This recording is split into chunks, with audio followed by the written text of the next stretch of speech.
بعض لوگ کہتے ہیں ہم دلخانی میں تردید کے لیے گئے تھے.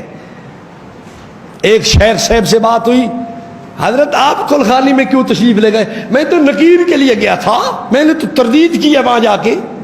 آپ حضرت تھانوی سے بڑے آ گئے. اٹھاؤ تذکرۃ الرشید اور پڑھو.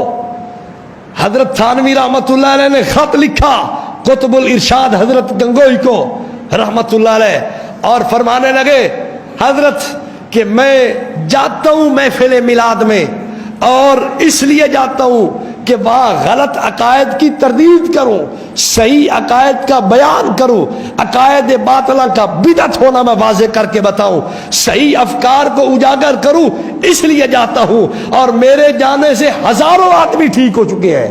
کتنے؟ بولو.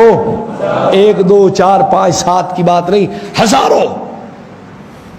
حضرت گنگوئی نے مفصل جواب لکھا. آخر میں لکھا مجھے بڑا افسوس ہے آپ کو ابھی تک بدعت کی سمجھ ہی نہیں آئی. بدعت کا آپ کو کوئی پتہ نہیں چلا.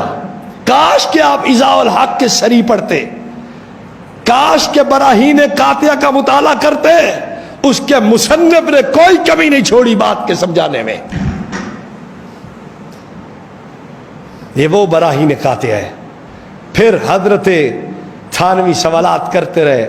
بالآخر حضرت نے کہا جی آپ سے وعدہ ہو گیا آئندہ نہیں جائیں گے, چھوڑ دیا تھا.